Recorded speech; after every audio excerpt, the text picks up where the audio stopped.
कलाम आखिर वकाल नबी सल्लल्लाहु अलैहि वसल्लम। ज़रा सबसे पहले आइए हमरा नहायत अक़ीदत मोहब्बत के साथ गुंबद खजरा में आराम फरमाने वाले आका, अपने लंबे लंबे हाथों से भीख देने वाले दाता, वली मका सरवरे दो जहां सल्लल्लाहु ताला अलैहि वसल्लम की बरगाह बेगशपनाह में एक मरतबा झूम झूम के दौरे पाक पढ़े पढ़े बवाज़ बुलंद अल्लाहुम्मा सल्ली अला सय्यदना शफीना हबीबना मौलाना मुहम्मद बारी वसल्लम सल्लल्लाहु अलैहि सलाम या रसूलुल्लाह या हबीबल्लाह सल्लल्लाहु अलैहि वसल्लम। वक्त काफ़ी हो चुका है। वक्त का ख्याल करते हुए आधे घंटे के अंदर में महफिल का एहतमाम कर दिया जाएगा। बहुत ही देर से आप नाते नबी और तकरीर समात फरमा रहे थे। आइए कुछ देर दो तीन शेर भी हमसे नाते कलाम समात फरमा लीजिए। एक मरतबा कह दीजिए सुभान अल्लाह, सुभान अल्लाह। एक मरतबा दोनों हाथों को उठा के कह दीजिए या रसूल अल्लाह। आइए अपने मुक़द्दर को जगा लेते हैं, अपना वीजा भी मदीने का लगा लेते हैं।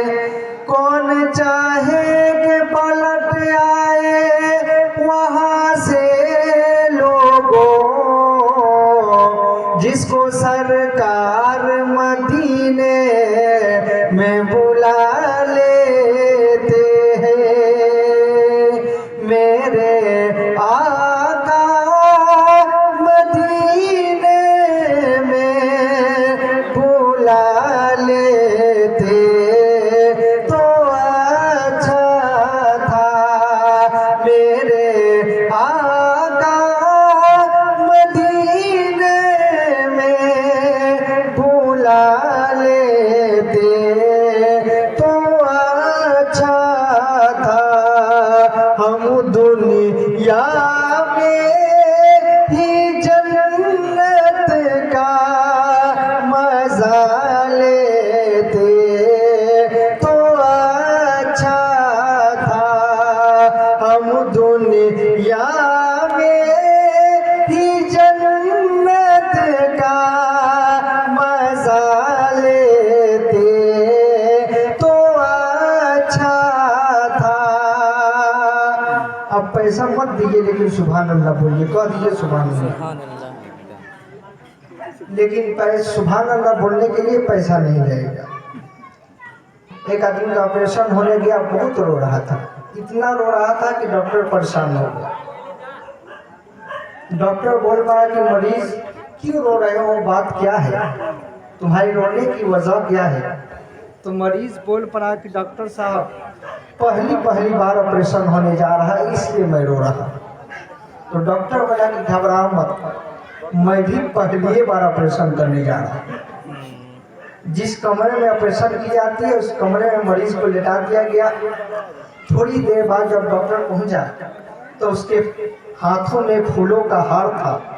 तो मरीज बोल पड़ा कि डॉक्टर साहब जिस चीज़ से ऑपरेशन की जाती है वो कैंची कहाँ है, वो औजार कहाँ है। तो डॉक्टर बोल पड़ा कि मरीज घबराओ मत, तुम भी पहली बार ऑपरेशन करवाने आए हो और मैं भी पहली बार ऑपरेशन करने जा रहा हूँ। अगर ऑपरेशन कामयाब हुआ तो इस फूलों का हार और पहनकर मैं निकलूंगा, अगर नहीं हुआ तो तुम्हें पहनाकर निकाला जाएगा। लेकिन कौन करिए से बोलता है, बहुत अच्छे आप लोग अंदाज में बैठे हैं, ना लगा कर अपना मौजूद का पता दे। नारे तकबीर, नारे रिसालत, मसलके आला हजरत, मसलके आला हजरत। इस शेर में समाज फरमा लीजिए, एक मतलब का दिए सुभान अल्लाह। पढ़ूंगा कब्र में भी नात में आका की आमद पर, पढ़ूंगा हश्र में भी नात में आका की आमद पर। मगर पहले मदीने में सुना लेते तो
आज के उलफतन दौर में, आज के मुआशरे में, आज की दुनियावी जिंदगी में हर बाप को चाहिए कि अपने बेटे को दुनियावी जिंदगी के लिए बेहतरीन पैसा कमाने के लिए डॉक्टर बना दे, इंजीनियर बना दे, बैंक का मैनेजर बना दे, कलेक्टर बना दे। लेकिन सबसे पहला उस बाप का काम यह है कि इन मंजिल पर पहुंचाने से पहले अपने बेटे को कुरान की तालीम दे दे। सबसे पहले बेटा जब कुरान की तालीम पालेगा तो बाप का मकाम क्या है ये भी समझ जाएगा, और माँ के कदमों के नीचे जन्नत है ये भी उस बेटे को समझ में आ जाएगा। इसलिए जरूरी है कि दुनियावी जिंदगी के लिए अपने बेटे को बेहतरीन इल्म से आरास्ता कीजिए, एजुकेशन से आरास्ता कीजिए, लेकिन सबसे पहले कुरान की तालीम दे दीजिए कि जुमा के दिन कम से कम आपके कब्र पर जाकर आपकी मग़फ़िरत की दुआ करे। इस शेर में समाप्त फरमा लीजिए, एक मरतबा कह दीजिए सुभान अल्लाह। बनाओ डॉक्टर इंजीनियर बच्चों को तुम, लेकिन काला में पा, काला में पा के जो पहले पढ़ा लेते तो अच्छा था। काला में पा के जो पहले पढ़ा लेते तो अच्छा था। तुम्हारी कामयाबी का इसी में राज पिन्हा है।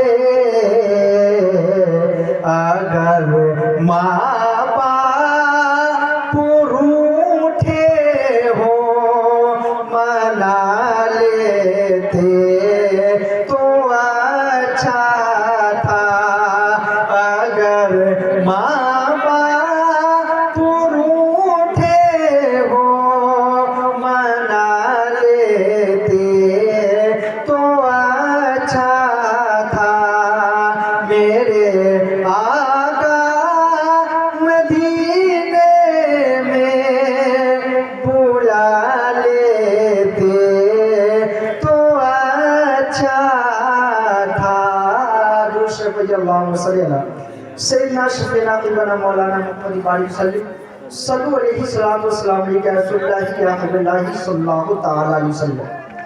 जिस तरह इंसान का रिश्ता बहुत पुराना है, उसी तरह ये शादी बहुत पुराना है। मेरे रब ने इंसान को जब पैदा किया, हज़रत आदम अलैहिस्सलाम को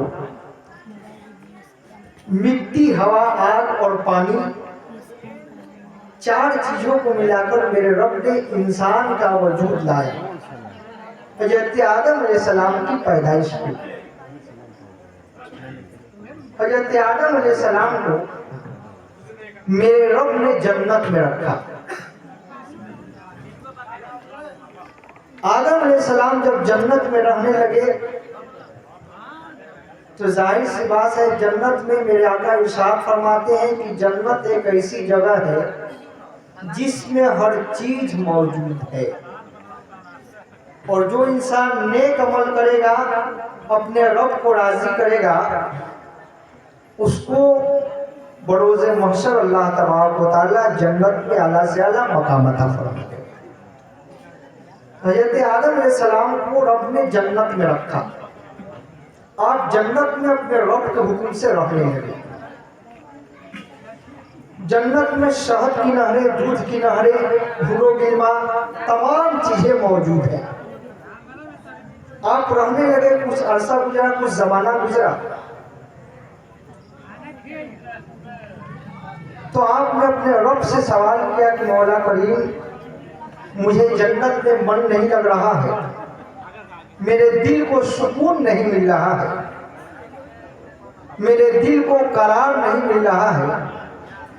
तमाम चीजें जन्नत में मौजूद हैं, हर चीजों की रब ने पैदाइश जन्नत में फरमाई हुई है, हर चीजें जन्नत में है, लेकिन हज़रत आदम अलैहिस्सलाम ने पहली बार अपने रब से सवाल किया कि मुझे जन्नत में मन नहीं लग रहा। तो मेरे रब ने हज़रत आदम अलैहिस्सलाम की सुकून के लिए, उनके दिल को करार के लिए बाएं पसली से हज़रत हव्वा रज़ियल्लाहु ताला अन्हा को पैदा फरमाया। हज़रत हव्वा रज़ियल्लाहु ताला अन्हा अपने रब के हुक्म से जन्नत में रहने लगे। हज़रत आदम अलैहिस्सलाम ने बीबी हव्वा रज़ियल्लाहु ताला अन्हा को जब हाथ बढ़ाया तो रब ने हुक्म दिया कि मेरे महबूब, मेरे पैगंबर, मेरे खलील, इसी तरह तुम इससे हाथ ना लगा, दैन मोहर अदा कर। निकाह पढ़ाया किसने? मेरे रब ने हज़रत आदम अलैहिस्सलाम का निकाह बीबी हव्वा से पढ़ाया और हुक्म दिया कि दैन मोहर अदा करो। हज़रत आदम अलैहिस्सलाम ने दैन मोहर अदा करने की जब सोची तो अपने रब की बारगाह में रिजा पेश करते हैं कि मौला, दैन मोहर तो कुछ है ही नहीं, मैं क्या अदा करूं? तो मेरे रब ने इरशाद फरमाया, आखिरी पैगंबर जनाब मोहम्मद रसूलुल्लाह सल्लल्लाहु अलैहि वसल्लम पर तुम दुरूद शरीफ 7 मरतबा पढ़ लो, यही तुम्हारा दैन मोहर है। तो सुभान अल्लाह। आपने अपने रब के हुक्म से दुरूद पाक पढ़ी और फिर बीबी हव्वा रज़ियल्लाहु ताला अन्हा से पढ़ी। तो जन्नत में तमाम चीजें मौजूद हैं। तो हज़रत आदम अलैहिस्सलाम को जन्नत में मन नहीं लग रहा था। तो जिस तरह इंसान का रिश्ता जितना पुराना है, उसी तरह निकाह का भी रिश्ता उतना पुराना है। एक औरत एक मर्द के बगैर जिंदगी नहीं गुजार सकती है और एक मर्द भी एक औरत के जरिए नहीं है तो जिंदगी नहीं गुजार सकता है।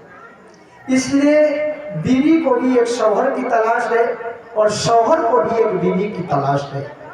आज उल्फतन दौर में जो इंसान अपने माँ बाप को नाराज करते रहे हैं, नौजवान लड़का अपने दूसरे शादी करने के लिए तैयार हो जा रहा है, उसकी उम्र अभी कोई खासियत नहीं है लेकिन शादी करने के लिए बेचैन हो जा रहा है और अपनी जिंदगी को नहीं देख रहा है कि हमारी जिंदगी किस तरह गुजर रही है। और माँ बाप की भी जिम्मेदारी है कि जब बच्चे 25 साल के हो जाए, पैसा कमाने लगे, अपने देखभाल करने लगे, तो गुजारिश है कि माँ बाप भी अपने सही उम्र में अपने बेटे को शादी कर दे, निकाह कर दे। इससे मेरे आका ने इरशाद फरमाया कि शादी से पहले एक नौजवान जो 2 रकात नमाज नफिल पढ़ता है उसको 2 ही रकात नमाज नफिल का सवाब मिलता है, और जब निकाह के बाद वो 2 रकात नमाज नफिल पढ़ता है, अल्लाह तबारक व तआला निकाह की बरकत से 70 रकात नमाज नफिल पढ़ने का सवाब अता फरमाता। यानी शादी से पहले 2 रकात पढ़ा था, 2 ही रकात का सवाब, और शादी की जब के बाद जब पढ़ा 2 रकात तब मेरे रब ने उसको 70 मर्तबा नफिल पढ़ने का सवाब अता फरमाया। तो जरा सोचे कि निकाह कितना अजीम है, कितना तरीन है। इंसान अगर ये रिश्ते को मजबूत बनाता है तो दुनिया में भी कामयाब है, आखिरत में भी कामयाब है। एक छोटी सी बात सुन ले, उसके बाद महफिल का एहतमाम कर दिया जाएगा। एक अल्लाह के वली कब्रिस्तान के रास्ते से गुजर रहे थे। दीन मतीन की खिदमत के लिए, आप लोगों को दीन में दाखिल करने के लिए आप जा रहे थे। जोहर का वक्त था, आप कब्रिस्तान के रास्ते से आपका गुजर हुआ। आप देखते क्या है कि एक कब्र में अजाबों का सिलसिला जारी है, एक कब्र में अजाब हो रहा है। आपने उस कब्र पर खड़े हुए थोड़ी देर और कुछ पढ़े और रब की बारगाह में दुआ की कि मौला इस गुनाहगार की जिंदगी की तमाम खताओं को माफ अता फरमा दे और इसके कब्र में रहमत व नूर की बारिश अता फरमा। आप कहकर चले गए। जब शाम हुई, वापस जब आने लगे, फिर वही रास्ते से गुजर हुआ आपका, तो आप देखते क्या है कि उसी कब्र में फूलों की बारिश हो रही। कह दीजिए सुभान अल्लाह। आप देखते क्या है कि उसी कब्र में फूलों की बारिश हो रही है। तो आपने उस कब्र वालों से सवाल किया कि बताओ, मैं जोहर के वक्त में जब गुजरा था तो देखा कि तुम्हारे कब्र पर अजाब हो रहा है और शाम के वक्त में जब गुजरा हूँ तब तुम्हारे कब्र पर फूलों की बारिश हो रही है, मामला क्या है? तो मुर्दे ने आवाज दी है, अल्लाह के वली, मैं जब दुनिया से आया था, मेरी जब मौत आई थी, मैं दुनिया से जब तशरीफ लाया था, तो मेरी बीवी पेट से थी, हमला से थी, मेरे बीवी के पेट में बच्चा था और मैं दुनिया से चला आया। 5 साल हो गया मुझे दुनिया से आई हुई और मेरे घर में एक बेटे की पैदाइश हुई है और वो बेटा आज 4 साल का हो गया है। और पहली बार आज वो मस्जिद में गया था, जाने के बाद मस्जिद के मौलाना से कुरान शरीफ सीखने का शर्फ हासिल किया। उसके उस्ताद ने पढ़ाया बिस्मिल्लाहिर्रहमानिर्रहीम, मेरे बेटे ने बिस्मिल्लाह पढ़ा टूटी फूटी जबान में। तब मेरे रब ने मेरे बेटे के बिस्मिल्लाह पढ़ने पर मेरे रब ने जिंदगी भर की तमाम खताओं को माफ फरमा दिया। तो छोटा सा बच्चा 4 साल का सिर्फ बिस्मिल्लाह पढ़ा तो उसकी बाप को अल्लाह तबारक व तआला ने गुनाहों से पाक कर दिया और उसके कब्र में रहमत और नूर की बारिशें अता फरमा दिया। तो जरा सोचे, जिसका बेटा कुरान पढ़ता हो उसका मकाम क्या होगा, जिसका बेटा हाफिज़े कुरान हो उसका मकाम क्या होगा, जिसका बेटा आलिम दीन हो उसका मर्तबा क्या होगा, मिलेगी मंजिल मकसूद। यही ईमान रखते हैं, अपनी रहनुमाई के लिए हम कुरान रखते हैं, हो वतन से वफादारी, यही ईमान कहता है। हम अपने बच्चों के लिए उर्दू जबान रखते हैं। दिल बदल सकते हैं, जज्बात बदल सकते हैं, दौर मौजूद के दिन रात बदल सकते हैं, मुल्क के जिक्र ख्यालात बदल सकते हैं। अगर हम बदल जाए तो हालात बदल सकते हैं, अगर हम बदल जाए तो हालात बदल सकते हैं। वक्त नहीं है कि गुफ्तगू की जाए, फिर इंशाअल्लाह तबारक व तआला फिर मौका मिलेगा तो प्रोग्राम को आगे बढ़ाया जाएगा। दुआ है कि अल्लाह तबारक व तआला हम सबको सुनने से ज़्यादा अमल की तौफीक अता फरमाए। 2 शेर समाज फरमा लीजिए, एक मरतबा कह दीजिए सुभान अल्लाह।